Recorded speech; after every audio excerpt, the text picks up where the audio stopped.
I grew up mostly in KL. Old Kling Road is my kampong. I have an American passport, but my stomach is Malaysian. Do you like durians? I do. Yay! Certified Malaysian. Yeah. Confirm. Chap sirim. Okay. Hey there, I'm Andy O, the pastor of Generations Church. This is our podcast, and you just tuned in to the Generations on Tuesday edition. Generations on Tuesday, or GOT, is an alternative church experience. It's church, but a little different. No platform, no pulpit, no one preacher, but rather the focus is on Christ, community, and conversations. We have a special heart for those who are in the creative, arts, entertainment, media, music, F&B, and similar communities. And we want to provide a safe space to explore and discover faith in Jesus, but in a not so conventional way. We hope you'll be inspired and impacted by today's dialogue, where we keep it real, raw, and relevant on topics that matter. So let's get right into it. Be blessed. So it's lights, camera, mission. Does the church need to be fancy to reach people, right? So that's the question we're trying to answer. So let's first talk about mission. What is the mission of the church? Is the church's mission to keep people so they don't leave? Is the church mission to babysit our children so that the church does the job of educating our children in the Word of God? Is the church there to entertain people? Is it to teach the Bible? What's the mission of the church? Maybe Dr. Crane, you can go first, and then Kevin. Yep. Yeah, that's a big question, and I would love to take a long time to answer, but I know you don't want me to. You can. I would say that the church has two primary purposes, and we see it in Acts chapter 1. At the very beginning of Acts chapter 1, it says something about that Luke, who wrote Acts, this is volume 2, he talks about that in the first volume, he talked about all that Jesus began to do and to teach. Mm-hmm. And then in Acts, which is about the church, the implication is this is what Jesus is continuing to do and to teach through the church. So I would say the church is primarily carrying out the work of Jesus. We are the hands and feet and mouth of Jesus in the earth. But the other thing that we're called to do in the same chapter is to be witnesses about Jesus. Right. So I would say we do the work of serving the purposes of Jesus, but then we also exalt Jesus by giving witness to him. So continuing Jesus' mission. So he had a mission, seek and save the lost, to serve and not to be served. So the church is to continue. Carry that out. Yeah. And then to be witnesses to, of Jesus himself. Jesus. Yeah. Awesome. How about you? What's your perspective on this? I think the wrapping up of that would be to make disciples. Jesus said, go into all the world and make disciples.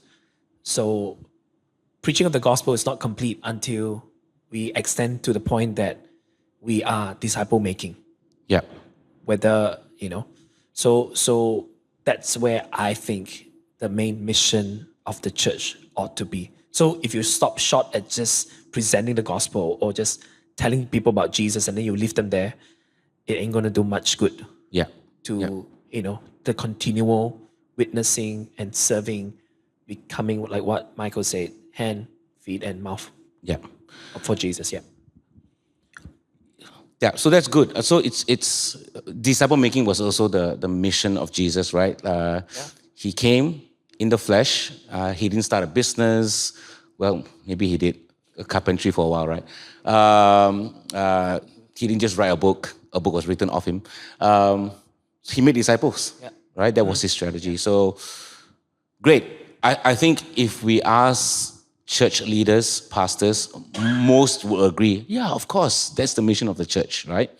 I think where we may differ is perhaps the methods, how far we take those methods, how we justify those methods, and sometimes methods comes with budget as well, what you spend money on, and how to justify those things.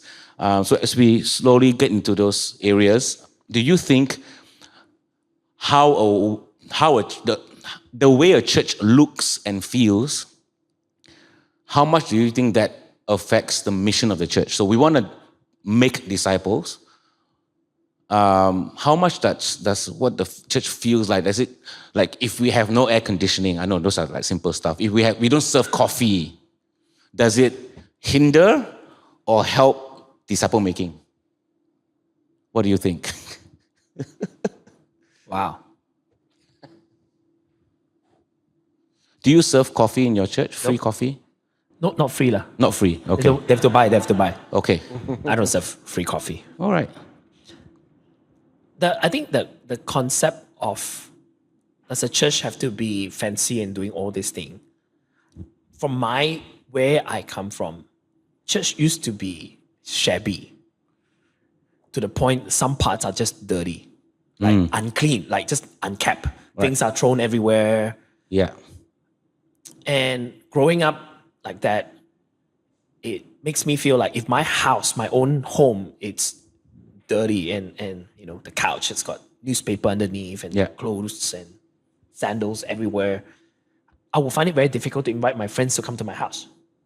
Because then they'll be like shocked, like, wow, your house is a mess. And I wouldn't say fancy as in like doing a lot of other stuff, but at least it has to be proper, clean, tidy, welcoming. And I think that affects disciple making because the condition of, say, just the building, okay, we're not talking about culture or values or whatever. It's just, how do I teach cleanliness if things are thrown everywhere around the church? Like you have couch that are half broken and it's like lying around somewhere in the lobby somewhere. Yeah. To me, that concerns me more than anything else.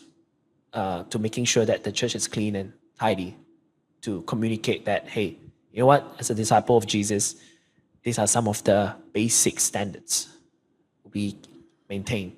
It's a better life. It's a proper living to me. That's important.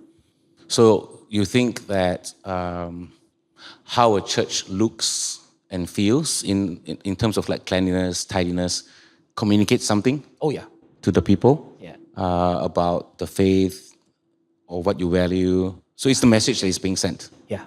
I feel the setting of the church should communicate the purpose of the church. Yeah. So that people don't have to like guess, oh, is this what you do or this you don't do? Okay. To me, Yeah. I mean, it's impossible not to communicate something about the church, no matter what your setting is. So, you know, we come into a room with rows of chairs. The message is clear. This is the stage, and then there are people that are watching it. If this was arranged in a whole circle, then it would send a very different message about what's about to take place in this room. And so, I think everything you do sends a message. And however, I think it's a very diverse world out there. And, you know, we're in a mall and you can walk past some shops and those shops send a message to me that they don't really want someone with my bank account in their shop. Right. They make it very clear, I'm not wanted there.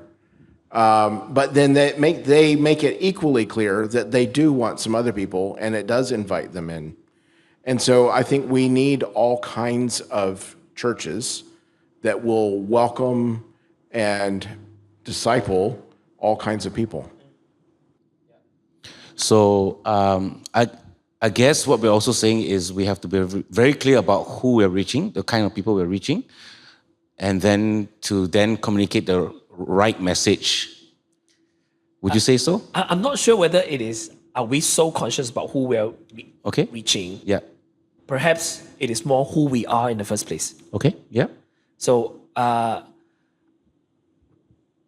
have been sent all the questions and there's like a lot of them and it caused me to think.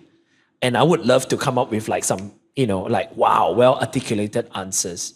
But actually a lot of things we discovered along the way. Yeah. It's not like we set out like on day one when we started the church, we knew exactly this is what we want to do, how we want to reach out, how many cables we want, and what's the lighting budget. No, we don't. I think it's the discovery along the way that, oh, perhaps this is how we should do it. So for me, it's really who we are. Our church is quite creative, perhaps because I attract the people who are more creative because I express myself like that. If you ask, like, and when we started church, I was young. I was trying to figure out life. I got bills to pay. I didn't have an income, and I'm reaching out to young adults. Young adults just flock together, not because I had a powerful message. They realized that the pastor is figuring out all these things, and the moment I have them figured out, they thought, "Oh, okay, we've got a guide." Like I was the first guy who got married, and they wanted to know, what did you do? You want to get married? Like you want to get a ring? Like do you have to ask the parents? Like, and then I was the first guy that got a car, and I was the first guy who got a house. That's like, you know, how to get a bank loan and all that. So they kind of like looked from a distance and thought, hey, this guy seems to figure things out. Yeah. Just listen to him, since he's our leader anyway. I didn't set out to be a church that reach out to only young adults. But because I was at that age, now that I look back, that's how I managed to reach all these people. Yeah. So there's a certain level of looking into yourself, or rather look at how God has shaped you to be, or the kind of person that you are. I think everything adds up, right? Your background, history, your upbringing, and all that. I don't believe those are coincidences, but how God in His sovereignty has sort of like predestined you to be the kind of predestination. Well, that's another podcast for another time. Somebody else can do it. Yeah. Not me. Yes. But I think what you said is true. It's not just trying to arbitrarily figure out, okay, who I'm going to reach and what I'm going to do, but what kind of grace God has already given you, right? I think so, yeah. I resonate with it because I consider myself sort of a creative as well. I write songs. I was in the video production line. That's part of the reason why I have a heart for the creatives. And that's one of the reasons we started Tuesdays. Because a lot of them can't make it to church on a weekend, or even if they could, they don't want to. So I do resonate with that. I look into how God has shaped us to be and what kind of message are we communicating. But coming back to like the message that we are sending out, right, in how a church is set up, what a church does, when does presentation, so presentation could be like, the way you kind of like design the church spatially, or the way you preach, do you use props, or how you do worship, you have like a bunch of dancers up there, or is it just an organ, you know, is there a right way? So when does presentation, how you present the gospel, supports the mission, and when does it kind of like overshadow it? Like, where do you draw the line? Yeah, I think, I mean, it's another big question, really. Ultimately, I think you have to figure out three things. You need content, to be clear about what your content is. And I think as a church, the content should be first and foremost to present and exalt Christ. And so that should always be what you're aiming to do. But then you always have to be aware of the context. Yeah. Right? And then you have to be aware of what your resources are. And so content, context, and resources. And I think it's a matter of working with those things to understand. I mean, it might help with an illustration. So maybe about 20 years ago or so, my wife and I were traveling through Denver, Colorado. It happened to be, I don't know why I remember this, but it happened to be Halloween. It was October 31st, or Reformation Day. That's the more Christian way to say that. And I went to two churches that day. Actually, I don't know if you were with me, but I went to two churches that day. One was very much trying to be like everything super professional, high-end everything, and they drew a crowd. I mean, the band was top-notch. Everything was done excellently. And you could tell the crowd that they drew, they were all wearing trendy, like, Denver, Colorado type things, you know, like they were ready to go for a very fashionable hike right after church. And then that evening, I went to a different church. It was called Scum of the Earth. It was taken from the Bible. Paul calls himself, I consider myself nothing more than scum of the earth.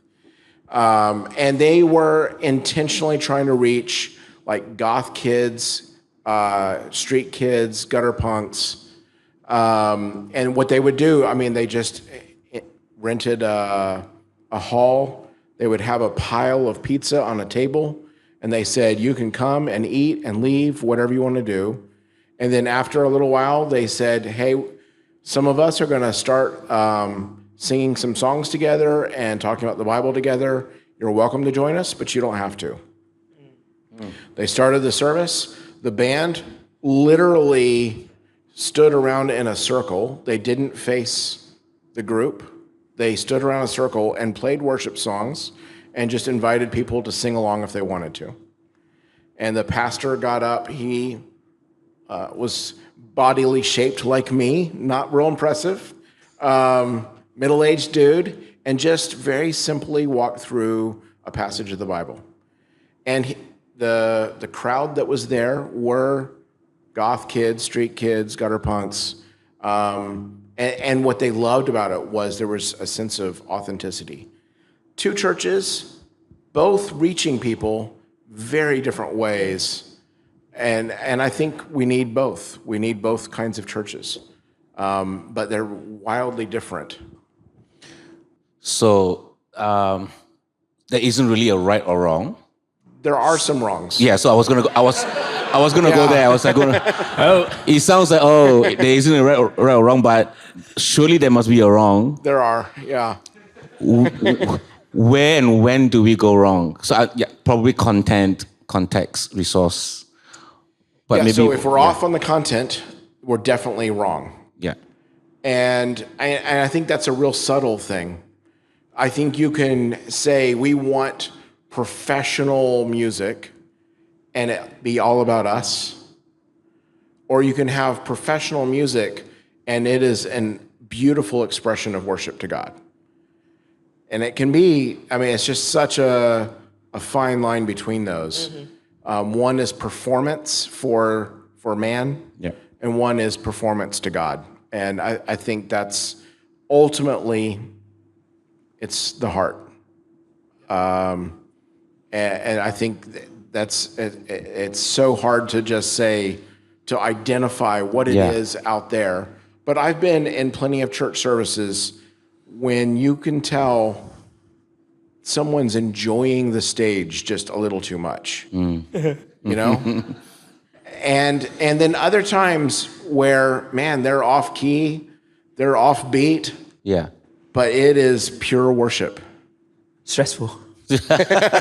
Yeah, so I'm not musical, and so it doesn't bother me like it does musical people. Yeah. Oh, okay. We did sort of like a poll, a survey on Instagram, and I thought I would show everyone. Do you have it? Just show some results, and then we can talk about it as well. The first question we asked was, you can see it on my phone as well. Be real. Have you ever judged a church for being too extra? Right? So we're asking people out there, have you ever judged a church for being too extra? We didn't ask them to name the church. But 50% said, and that's the majority, 50% said only when it's too much. Of course, we didn't define too much. We can talk about that in a while. But yeah, some people feel like, I'm okay unless it gets to too much. The next biggest chunk is 21% who said, no, I love the excellence. If it's too much, I take it as excellence. You're doing your best. And I take it as that and I enjoy it. No problems. I don't judge. 17% said, I judge all the time. Send help. So it doesn't matter what you do, I'm judging anyway. And 12% says, I'm guilty. I do judge, but I'm working on it. So they judge, but they feel bad about it and they're working on not being so judgy. Okay, the next question we asked was, let's see. If your church removed the lights, screens, and music, no music, no screen, not even OHP projector, okay, and music, right? Would people still come? 33% believe that, 100%, because it's all about Jesus. Not music, not screens, not lights. Okay, cool. 30% said, I would miss the vibes, but I'll stay. I'll really miss it, but I'll stay. And then 23% said, some would leave, not gonna lie. People will leave. And 14% said, depend who's preaching.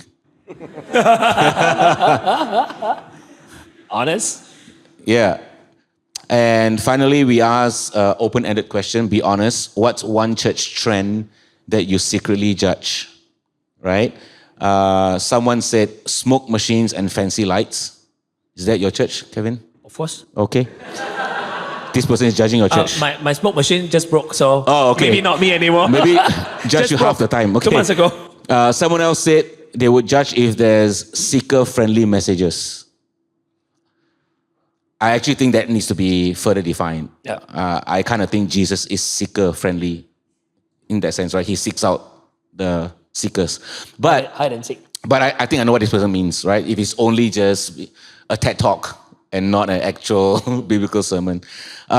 Someone said, I would judge if there's backing tracks and following social media trends. Ooh, I think that's us. Prosperity gospel related remarks, they would really judge that. And someone else said, worship being fun. Praise fun, okay lah, but worship needs reverence. So I guess this person means that you can have fun during the fast songs, but when it's slow songs, don't have fun. No, cannot, no. Yeah, okay. You're not being very reverent. Yes, okay. Yeah, interesting, right? What, I guess the general, I don't think this is general public, as this is mostly Christians. Yeah. So there's some level of reference to production here, like lights, smoke machines. Besides the church, where we see these things are theaters, clubs, event spaces. So I guess some of the criticisms are sometimes people can't tell the difference, right? Am I in a church or am I in a club? I guess that would be some of the criticisms. We also know from scripture, 1 Kings 6-7, when Solomon built the temple, of course, smoke machines probably didn't exist then. Not smoke machines, they had to literally burn an animal. They had to start a fire. So it's hazardous, so they wouldn't do that.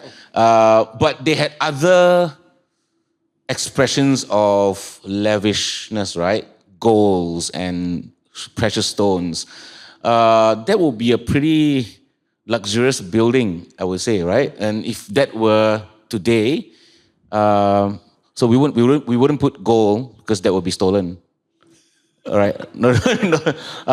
So today's version would be, I don't know, perhaps an LED screen or expensive lightings or maybe a smoke machine, right? Where did this come from? Like, from the church history class, we know that churches didn't start that way. It's typically in a home, someone's living room, around a dinner table. So where do you get from that to smoke machine, lights, disco ball, I don't know, cushion chairs? I feel like you are just indirectly attacking us. We got all the things that you mentioned. But I'm trying to be like you, so just kidding. I actually like what Michael said. It is really, at the end of the day, it's a heart. I want to say that there's a difference between excellence and being a perfectionist in production. Okay, yeah. Because I believe if a message is worth telling, it's worth telling it well. Yeah. That's the point. So then we got to produce to a certain amount of excellence. But when you go wrong, when you start being a perfectionist and pinpoint at different stuff that totally not affecting the message or whatever, we have explored. We have the screen, we have the lights, we have the smoke machine, because that is for the lighting to be seen clearer. Yep. That's all production. But we also had a service where we reduced the lights and we didn't turn off the screen, but we black it out with just words. It doesn't affect any bit of our worship.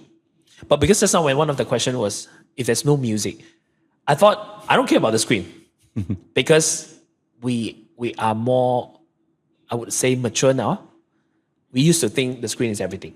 Without the screen, we're dead. But we don't need the screen. But when you say there's no music, then I'm like, oh, that's tough. How do we sing? I just went to a church where the production guy took away the password of the church for all the PowerPoints. I don't know what they call it. So that Sunday, they got no lyrics on the screen. They already have no lights. I mean, they just fluorescent tube. I was speaking at that church. If the screen is to serve the people to worship, I think that's fine. But if you do too much that is affecting people's focus on the cross, I think that has to be addressed. And I think that's the difference. Yeah. So there's an issue of focus. Like, what are you focusing on? Yeah. So are you focusing on excellence, or are you focusing on the heart behind why you want to be excellent? I guess, right? So we had, usually we start with the dialogue first, and then the people that come to the church have discussions after that. But this time around, we had a discussion first, then today, and then another discussion. During the discussion 2 weeks ago, I asked the people that were there, if you came to a church and no one welcomed you, no one shook your hand, no one said hello, nothing, just nothing, would you be okay? Would you still come to a church like this? We had people who say, yeah, I don't need anyone to shake my hand or welcome me because I'm not here for that. I'm like, okay. And I asked the same person, like, if you went to a restaurant and they don't serve you, they don't wait on you, everything's self-service, no one welcomes you, no one says hello, no one greets you, would you be okay? And then I think the person said, no, I mean, it's a restaurant. And then I asked, what's the difference? If you went to church to worship God and that's the main purpose, you came to a restaurant just to eat. That's the core purpose. So why do you need the welcome? Why do you need the greetings? So I guess it's a matter of focus, right? Human beings are created and wired a certain way to receive, I guess, love. That's a human need. And we all interpret love differently. An introvert will interpret love in a church differently. Like sometimes in our church, we have this 2 minutes mingle, we call it, where we get everyone to talk to each other. It's the introvert's worst 2 minutes in the church. And I had someone in the church ask me, Pastor, can you please remove that 2 minutes? I'm getting to a point. So, and because in our church, we have these dialogue sessions after at the end of every service, so the people can ask any questions. So this was one of the questions. Can you please remove that? It's horrible for us. And my answer was, I understand that it can be tormenting for the introvert who doesn't want to talk to anybody, but we had a practical reason for the 2 minutes. Because it's the time, because the children join us for praise and worship, and then they go for their class. So that 2 minutes is for the children to transition. Yeah. It would be awkward if they just transition and we just sat around and wait for them to walk down the aisle, right? So we had the 2 minutes mingle so that there is a transition. So there is a practical reason. I guess motive, objective, purpose, focus, all that comes into play when you decide how high end of a production you want your church to be. Would you say so? I think some of it boils down to what you believe the church should be. Yeah. I personally believe that the Christian life is not a solo event, that a solo Christian is not healthy, that they need, even if they don't like it, they need the interaction with other Christians. And hopefully more than 2 minutes, but actually where people know you, they know the sin and the grime in your life. Yeah. And they know you know theirs, and that you can pray for one another, encourage one another, debate with one another sometimes, whatever it may be, but you need that to grow. We need one another. And, Yeah. there's 52 instances of this phrase, one another, in the New Testament. And I really think there's more about that than there is about anything stage-like in the New Testament.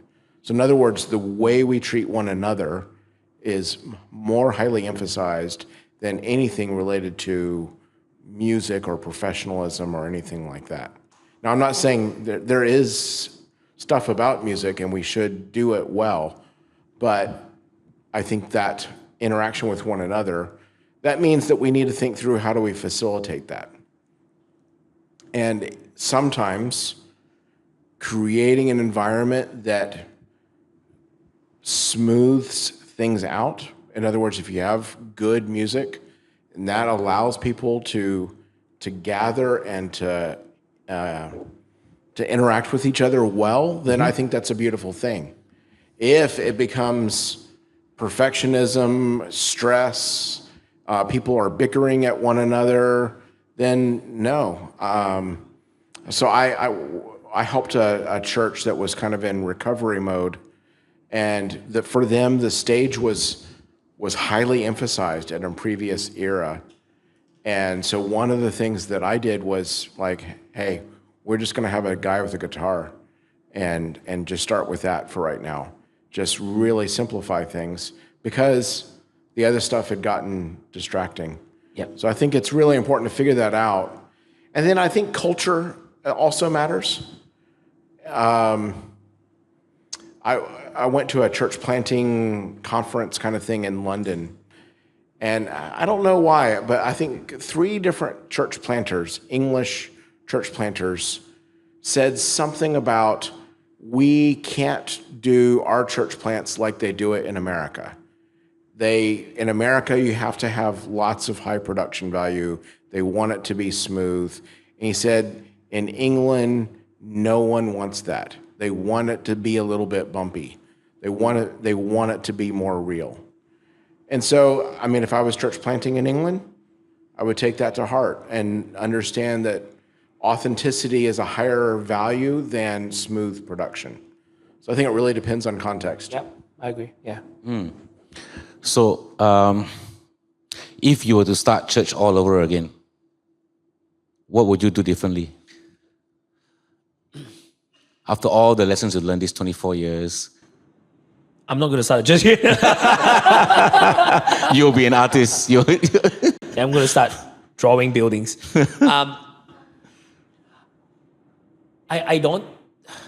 We didn't start church like perfect. But I don't think there's any other way that I want to start a church again. We started church from the little apartment that my dad bought. There were like 15 of us. And we have service, if you like, every day. They come to my house, we eat. It was a very famous program when we started church called Maggi Mee buffet. So I will cook like a whole pot of Maggi Mee. You pick the flavor you want, you add it to your own bowl. And we would do life like that. We would pray, read the scripture. If nothing else, we just watch TV. But we would just desire to be with each other. And then, we will go out for dinner, we'll watch movie. And our church has 0 production when we started. We had 1 guitar, and it was given by somebody, and it was like, the name of the guitar was Kapok. Yeah. It's like, can you just have a better name? Your brand is already, your guitar is already so bad, and your name is Kapok, And we didn't have musician. My guitarist can almost just play about the same song. So in the very beginning, in the very early days, they said, Pastor, we have a new song this week. Man, I was so happy because we've been singing the same 5 songs for the last 6 months. I said, so what's the new song? We are going to change the second song and make it the first song. That was the new song. But looking back, we grew. We had no microphone. the space that we rented, the microphone would just fail on me every time I speak, more often than not. And we were crammed in this small room. I could hardly preach properly. I was new. Like, what do I know? But we would go out for lunch together after church, like 10 of us, 20 of us. But people started coming. And why do they come? Because there was that, we don't have the word authentic those days. Just the genuineness of us wanting to do life with each other. Yeah. People would look at us like, where you guys come from? Like, why are you all having lunch together? I was like, oh, we came from church. And people would just, can I join you? We realized later on, we became too sophisticated. We want to put everything into a proper system, like reaching out, like follow-up system, like production system. And that's when we got too busy doing all those things that we neglected the fellowship. That when we had nothing, no projector, we used to print song sheet to sing on Sunday. I mean, I'm not like from the 50s, like this is just 20 years ago, but we really just had nothing. We had no money, nobody supported us.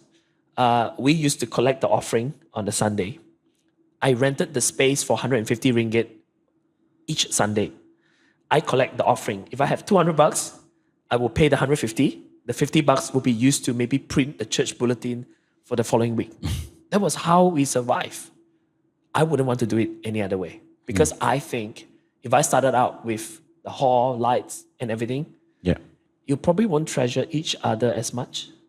That's my take. I would still start the church the same way. So, sounds like if you do church right, and I'm just using that loosely, if you do church right, you will grow. And then you will have lots of people, right? Say thousands of people. And then you will need systems, right? And you need a bigger space. How do you actually keep the balance? Or like the only way to do it right is to keep church small. We have people who are on a mission to keep just plant many small churches, right? So that's one way to do it. But then if the church is healthy, it will grow, and then you have numbers, and you have lots of people, and suddenly you have all these needs. Like, how do you balance this? I would say growth is not guaranteed, even with healthy. Okay. And so I think that's one thing. Yeah. The other thing is, I think we need all kinds. We need large churches and little churches. And I think they all play different roles. I remember I was speaking at a small church here in KL, and one of the guys leading worship, he had been at one of the larger churches in KL, and he loved leading in worship. He loved playing the guitar, but he wasn't good enough for the large church. And so the small church gave him an opportunity to serve that he wouldn't have had at the large church. So I think that's a great advantage of a small church, is it gives people opportunities to grow in their gifts and their skills that they may not in a large church. However, a large church can do production type value. They can do some bigger things that small churches can't. And so I think both are to be appreciated. The health and the value really is a whole different scene. I think God gives growth. And I think settings and context matter a whole lot. We had a friend who planted a church, and they really had this, they were reaching, it was in California, they were reaching unchurched Californians, and they were very unconventional. They sat in a circle. Everyone would take percussion instruments as they did worship and just did it together, and it was discussion-based type teaching, and it was really kind of cool. And then they merged with an existing, more traditional church. And as soon as they did that, they were suddenly sitting in rows, and all of that kind of culture that they had was lost. They became a row kind of church immediately, you know? And so I think small churches have something available to them that is really cool, to be able to get to know each other, to be able to be more integrated in your community. I think those are amazing things. And then if you have a niche ministry, that may also factor in. Yeah. I visited a ministry in the Lower East Side in New York. And they were, in particular, they went there because that was the worst neighborhood in New York, statistically. Most drug abuse and most crime and worst schools. And so they went and just invested there. And what they had done is they planted a church with recovering addicts and with those with some mental health issues and those that have been homeless. And they tried to integrate into another church, but they lost the kind of the family of recovering addicts that need each other, understood each other. Or something, it was extremely, like most of us would be really uncomfortable in their church. But they had something there that was really precious as they were growing in Christ together. And so I think we really need a variety of things. So we need some really uncool churches and maybe a few cool churches. I think there's a conversation about, you know, kind of this narrow focus of reaching this group or that group. I'm going to reach the elites of a city, or I'm going to reach the Mandarin speakers of a city, or whatever it may be.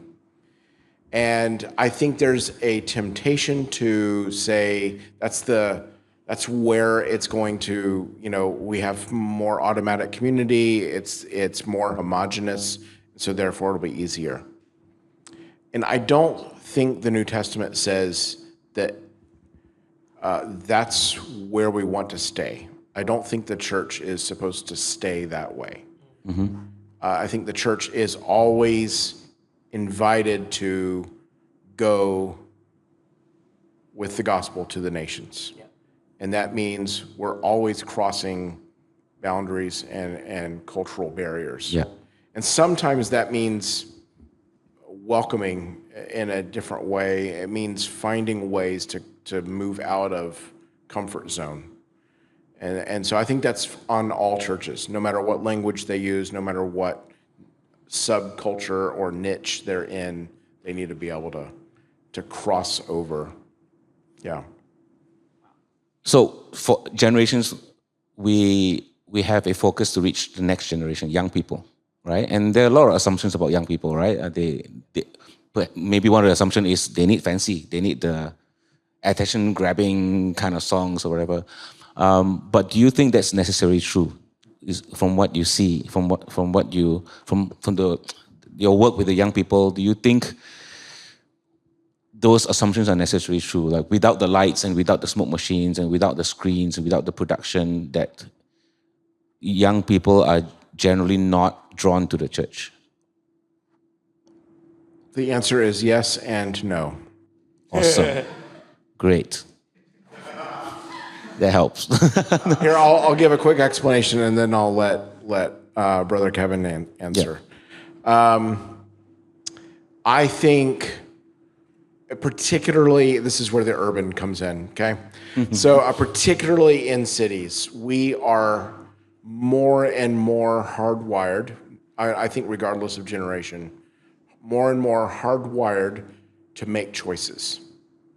Like we have more choices available to us than ever before in history. Yeah. This little device that you all have in your hands avails you to have more choices than ever. You know, I grew up, my family, we had to decide what we wanted to watch together. Yes. You know, that's not a reality we're in anymore. And that's all aspects of life. And I think that seeps into our inner being that we expect choices. And so I think it works out in a funny way in church because we answer questions on a poll and say, no, I'm not like that. and I'm going to judge other people for being consumeristic about their Christianity. But I think we all are much more consumeristic about our faith than we want to admit. So I think that's a reality. And I think the church is in a weird place where it has to both accept that reality and fight that reality at the same time. Yeah. Because I don't think consumerism is healthy. And yet it is the air we breathe, especially in the city. Yeah. Especially in this city with 300 shopping malls. And so I think it's just going to be a constant battle. And the only way through that is through rigorous discipleship. Yeah. The world is discipling us through using consumerism. Our phones are discipling us. Companies are discipling us. And so we have to battle that, be aware of it.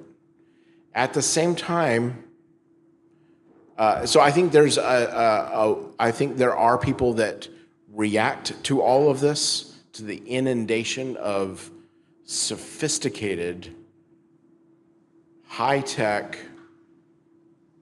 secular discipleship going on. So I think some people react to it by saying, I want out of that, and I want something that's really simple, and I just want to, go and, sit in a circle with a few friends. Let's just read a passage of the Bible together and really make it simple. Others say, hey, this is the world we're in. Let's leverage all of this technology and let's use it to beautify the name of Christ. And I think there's validity to both of those. And I think if we're going back to young people, I think there are people in both of those camps, and probably more than that. Yeah. Yeah, I think it has to connect with the conversations. It's not just a conversation. It has to connect with the people that we're reaching out to. Last week we showed the Youth Alpha promo video because we're doing Youth Alpha. Man, my 9-year-old son understood everything, and he thought that was the coolest video he has ever seen in church. So people put a lot of thoughts into creating content to and surprisingly, the team was telling me it was very well received. A lot of people signed up. Even it's a Youth Alpha. Yeah. Even an older person signed up to find out questions about life and purpose and meaning. Again, like what Michael said earlier, it's the context and the content. If you know exactly why you're doing what you're doing to reach out to a certain people, then I think it's fine. Yeah. You don't have to purposely do it shabbily just to prove a point. Nah, we are not fancy. Yeah. I think that's a different problem. But just now, when we were talking, we talked about production. Over the years, I found that production was actually a very good vehicle for me to disciple people in the church. And we really, milk the production. So we recruit, for example, a lot of my camera crew became professional photographers and they run their own studio. Some of my people that do props are now engaged to become the shop front designers for big companies. Yep. And I see the value, like say for example, drama production, we teach like voice projection and increasing their self-confidence and public speaking and communicating to thousands of people on stage. I told my team, look, if we do this and if we want to continue to do this, it must be a platform for us to disciple them. The day we lose that, all this will become meaningless. At least in the church, not just the communicating the gospel, but in-house. If we are serious that the mission of the church is disciple making, then everything that we do ought to be a platform to serve that purpose. So again, I didn't know this, but it was when my people started to like, oh, Pastor, I want to become a wedding photographer now. Thank you, because the first camera that they ever used belonged to the church, and they learn it. Now they earn money. I am more than proud Yeah. that they could actually make a living out of what they learned in church, from ministry to become a professional. Yeah. Awesome. We have some questions from the crowd. So I will begin to ask them. Yeah. So this is from the people listening here. And the hard ones. Okay. No, Let's see. he's the doctor. He's the doctor. Okay. Wow. There's a question there that goes this way. How do we change the perspective of those who focus on the word is attractional to becoming missional? So I'm guessing attractional means all or most of your focus is to just bring people to the church. Missional being sent out. So if I'm a church member, instead of just come to my church, my pastor will preach to you. How can I also preach the gospel myself, right? Something like that. Like, so how do we change the perspective of our people or the church to become not so attractional only, but more missional? How can we do that? This is a hard or easy one. I don't know. Oh, this is definitely the easy one. I think it's one of those things that's probably easy to answer and hard to actually do. Yeah. You know, in Ephesians 4, it talks about the work of the leaders of the church is actually not to be the primary people up in front, but actually it's equipping everyone to do ministry.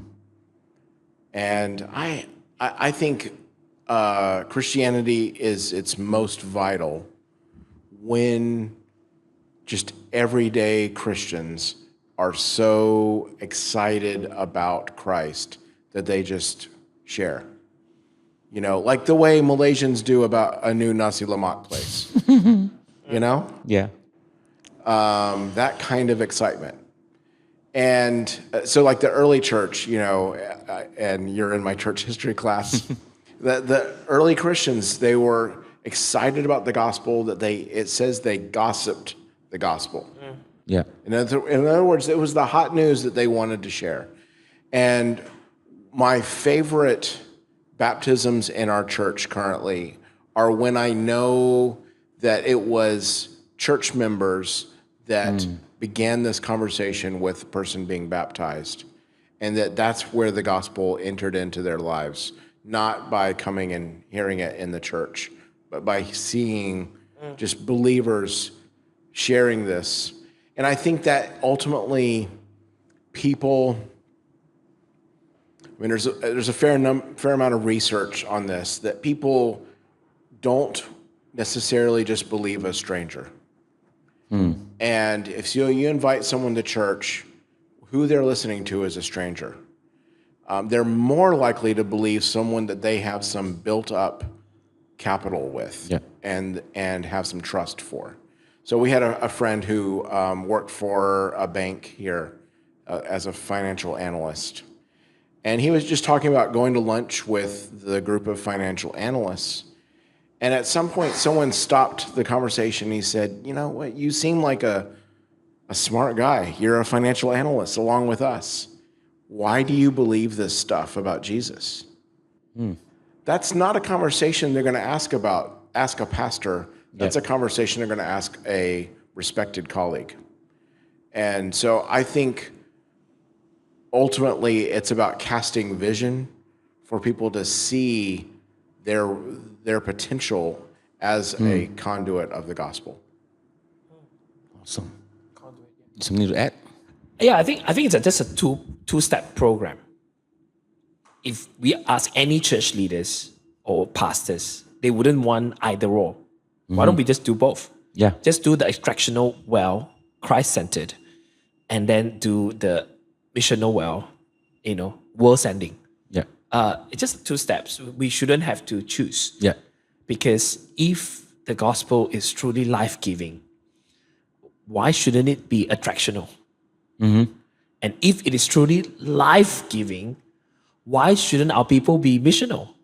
Unless they have never experience that transformation, it becomes like what he said, like to be a conduit in your everyday life for Jesus. They have to first experience that believing in Jesus. Yeah, it's not all rosy and perfect, but it was,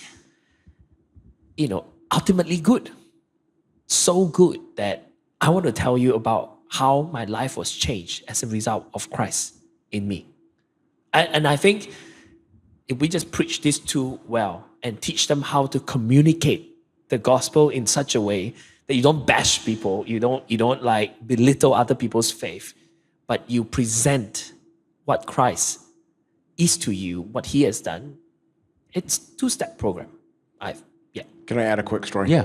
Because I think part of the scenario is, as it is, there are a whole lot of people that will never set foot into a church service. And so my wife worked for a tea company in San Francisco for a few years. And at one point, she had to pass something to a coworker, and we were already in the city at our church on Sunday, and so she was just, hey, meet me on the corner of where the church is, and I'll pass this. And our coworker said, no, I will not meet you there. I will not meet you anywhere near that church. Oh. And for her, she had such baggage that even entering near the premise was off-putting. And so I think we need to be sensitive to that. And so that first stage is really with people that they do know and trust. Yeah. Great. We should do both well. Yes. Yeah. So money question. There's quite a few. Money. So Cool. I'll combine them. I like it. So basically, as it is, the question is, does spending money on fancy stuff make a church seem less genuine? Okay, that's one question. The other one is, should churches spend less on fancy buildings, or maybe just spend less on their buildings, and instead more on mission work to help people? So we can just maybe categorize these questions as basically like, where should money be spent? And what does the money spent communicate? Should we spend money on more your second LED screen or your third one for your kids' church? Does that necessarily make you uncaring about the poor? You know what it's stabbing at, right? This question? Yeah. It's a very difficult question. How do we use the resources that we have? And I think there's no simple answer, and there's no straight answer that answers for everything. If you want to plant a church in Tokyo, it's going to take a lot of money. Yeah. That's all there is to it. It's going to take a lot of money. It's really hard to find a venue in Tokyo that can hold more than 15 people. Really hard. And so that's just going to take some investment. And if we prize that, then I think we need to put towards that. At the same time, I don't think God says no to fancy stuff. You talked about the temple earlier. But we need to be aware of, if you're going to go to a slum in Nairobi and then build this gold-plated building, I think that would be the wrong move. But if you are trying to reach, if you're trying to reach musicians, for example, then you probably need to have quality sound equipment and instruments, because they're going to care about that. But then what I think my answer to that would be, for a church that's established, what I would say is, then you work out a budget to say, for every $10 that we spend on sound equipment, we're going to also spend $10 on feeding the homeless.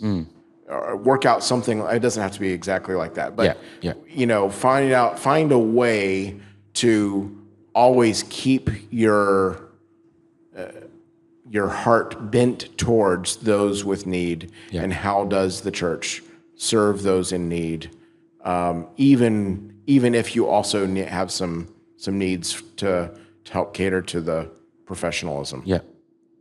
Okay. I think this either-or question is very interesting, somewhat unfair. Like, if you think about, so a fairer question I would think of is between feeding the poor and having a program to empower the poor. If someone has an idea to empower the poor, then feeding the poor is a waste of money, because you're just feeding them and you don't really care. You just feel good, like I've given $100 to a homeless person, right? But if somebody has a program that we help empower these homeless people, then the $100 will go way further.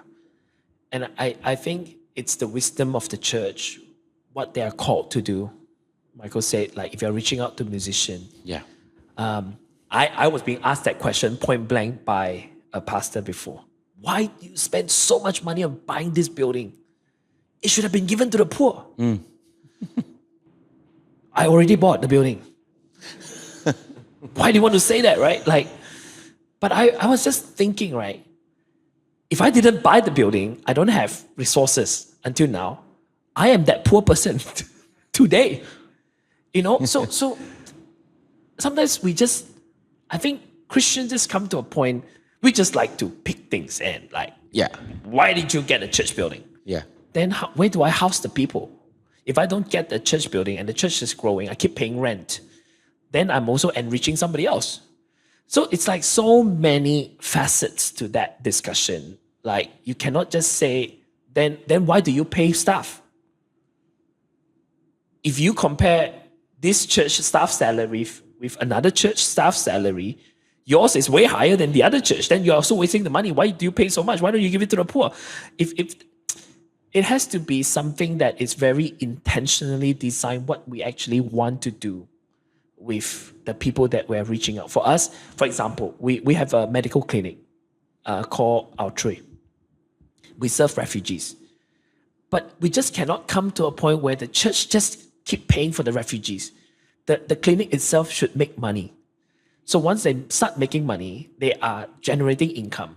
Then it becomes a perpetual business model. Rather than it is forever handicapped and has to be funded by the church. I think that would be a way better model than just keep asking, why don't the church just give more money then? It's already making money. I don't have to give them money, then I can use my money to give somewhere else. Yeah. Right? So I think the perspective, the way of drawing comparisons, just got to be a bit different. Yeah.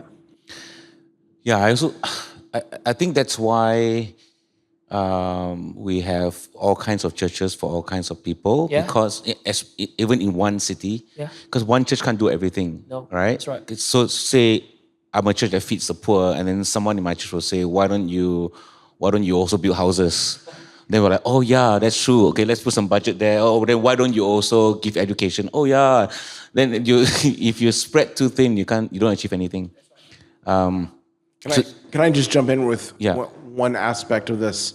Because I think you nailed it with, we're constantly looking back and saying, why did you do that? Why did you do that? And we're always looking at the church to make these decisions. At the same time, what are we doing individually, right? Yeah. Like, I can help. Yeah.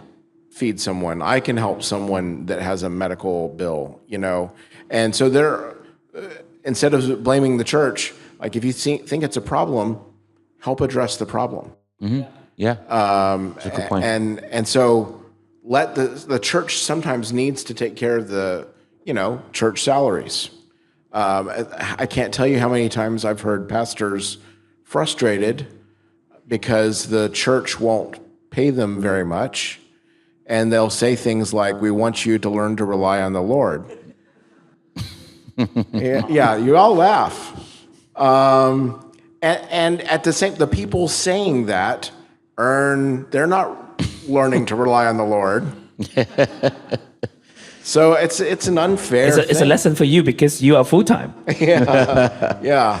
It's an unfair expectation, I think, that we put on the church to make all of these decisions when I think individual Christians aren't necessarily willing to. Lots of interesting questions. Won't have time to go through them all. Some of it can become like a topic for another podcast, so I'll save them for then, okay? But to stay the topic, there's a question about music. So just now, you felt like you were attacked, right? Your church, the screens, the smoke machine. Yahweh. Now let me step I'm raising myself. money to buy smoke machine now. No, let me step myself, okay? So there's a question here about like there's a trend in songs these days, especially for I guess the younger crowd, including rap into songs, right? And I guess the criticism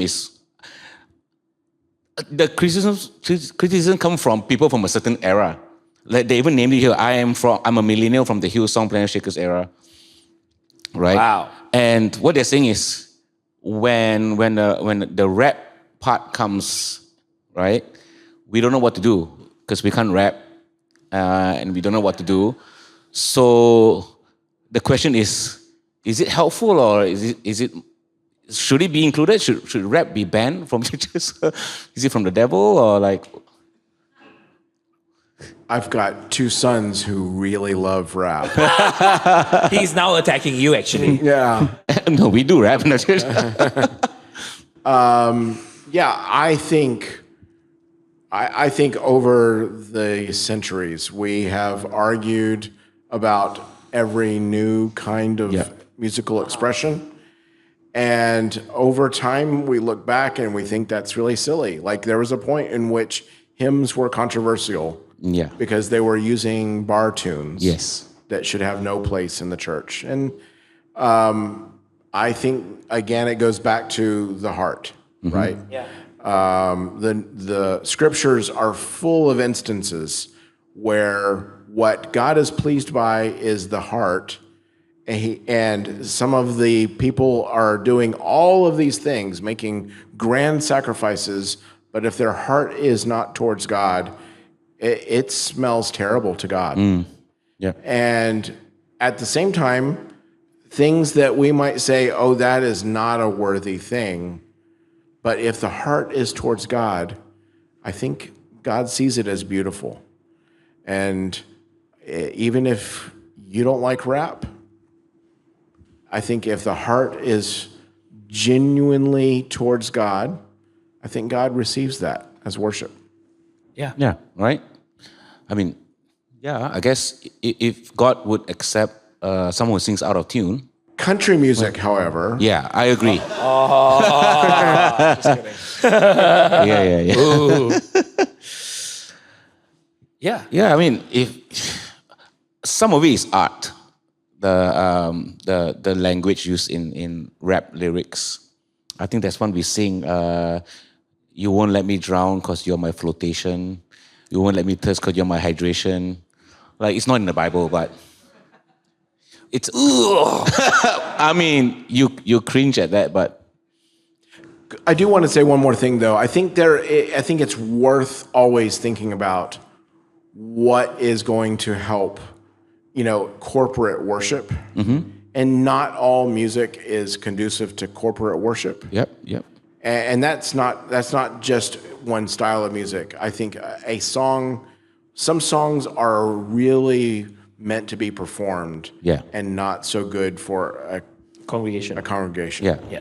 And that's great. And I think sometimes our worship can be listening to a beautiful performance.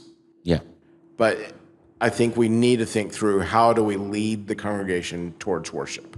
And it might be hip hop, but it might be it's distracting. And so we need to work through what's helpful and what's not. Yeah. Yeah. I think then when that happens, it's the pastor's responsibility to educate the church, to help them recognize that we are a congregation that is multi-generational. Yeah. Okay, there's a certain spot certain slot in the service, cater to them, and then cater to this age group. But when it just become totally distracting, then I think that's really the problem. And I think too often when we have some of these questions, we're just fighting methods. Methods come and go. You know, it used to be a certain type of music. Yeah. It's gone now. Yeah. Now it's totally different. And the music is so complicated these days. I don't remember half the lyrics. When we were younger, actually it's not just not complicated. It was very little songs to choose from. We just, you know, in our Malaysian style, we just balik sing the same song. So it's so easy to enter to worship. Like these days, some of them, I look at the lyrics like, who wrote these songs? Yeah. But as when I said that, my worship leader, I said, why don't we sing this song? So recently, John Mark Macmillan wrote as a new album, and one of the songs called Ancient Love. And I thought it was a great song.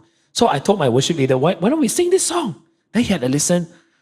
Gosh, this is so boring. I'm like, offended. I was offended. Like, what do you mean boring? It says, so, but again, I don't want to fight. It's just methods. Like, they want to try.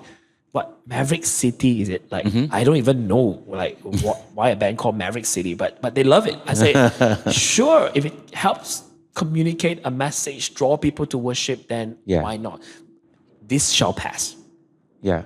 Another trend will come. Yeah. Just be accommodating, be mature to recognize that your style is not the only style. I'll close with one last question. Yep. That hopefully will tie back to the first question we asked, what is the mission of the church? And so the question goes, what are some instances, maybe we won't have time for some, so maybe just one.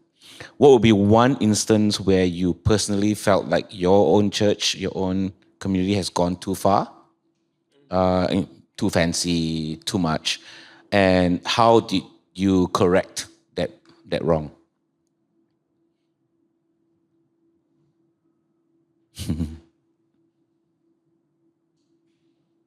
You've never gone too far before.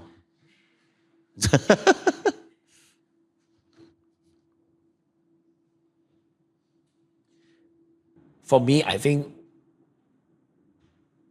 personally, how did we change so much from who we were to who we are now? We gone too far in thinking that our method was the only correct method. The way we sing, the way we worship. So I got this huge realization one day, or rebuke from God, if you like. So there's this traditional church that I went. They sing hymns, man. Like, it is at our standard in those days, it's like boring. It's like not connecting. But after the service, and I see these people, they have been going to church like the last 30 years, 40 years. They gave their time, they gave their money, not just to the church, but to a cause that they believed in. It was a slap in my face. I thought, why are we trying to act cool and tough and thinking that people are not worshiping God and they're all singing hymns and they're on repeat every week? But is our lives measured by just the 4 or 5 songs that you sing or the life that you live out? And these are like, some are like doctors. The church gave out like scholarship because the people gave to the fund.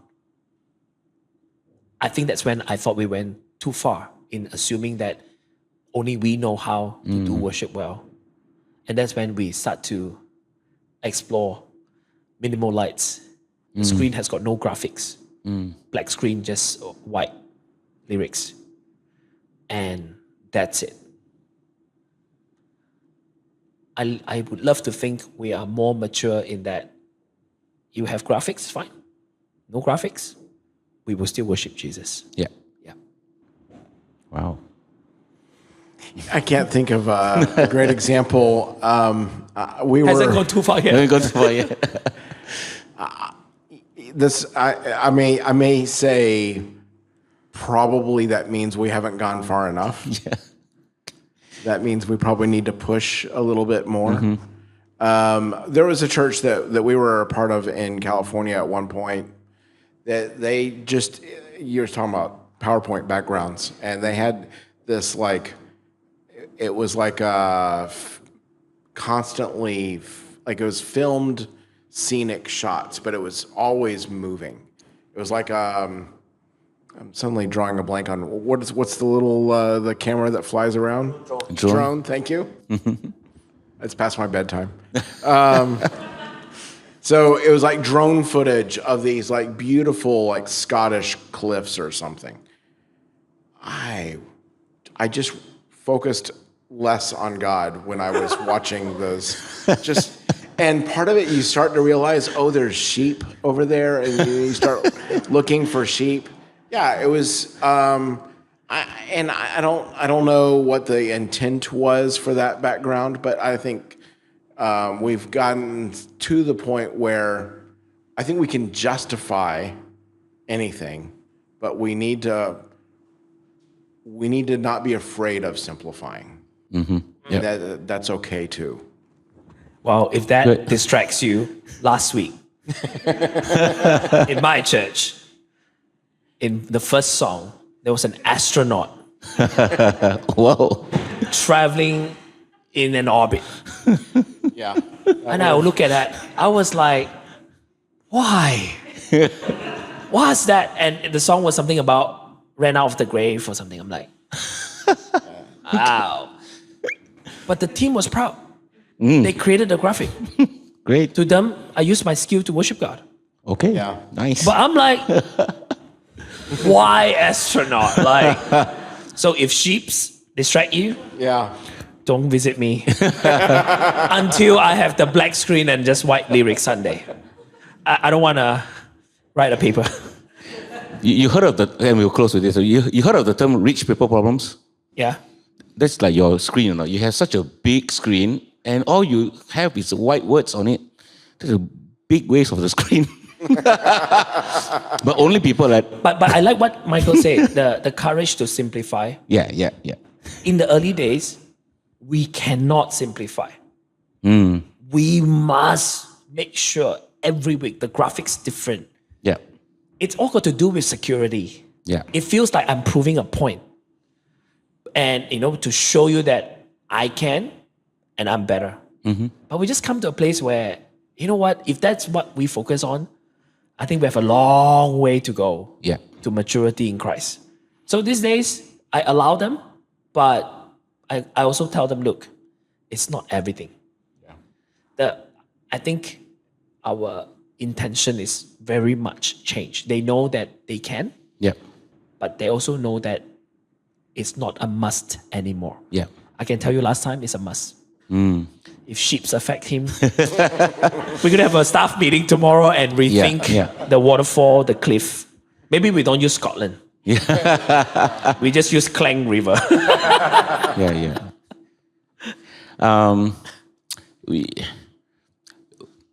I used to have to deal with young people, sometimes they want to have the lights off during worship. And then we have some leaders or pastors or just parents who turn the lights on. This is not good. You must have the lights on. Heaven is bright. So Woohoo! I'm like, it can be an either way. Like if you can only worship God with the lights off, that's a problem. Oh yeah. And if you can only worship God with the lights on, that's a problem too. Some people don't have the luxury of lights. I think worship is beyond lights. If we mean what we say, then you should be able to worship God Why with want to turn off the lights? I don't know. Save electricity or... I want to... we only turn off the lights in the very early days because you cannot see the lyrics. The OHP is not bright enough.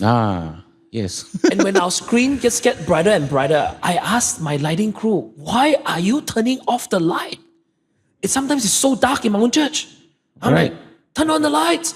I actually have to yell out the command from the stage. Can I have the hall brighter? You understand? So sometimes it can just come to a place where it's just mindless. Yeah. Turn off the lights. Yeah. Right? I mean, our screen. It's bright. Yes. Why turn off the light? Don't have to. True. Yeah. Well, that's all for now. We hope you've been inspired and impacted by the content today.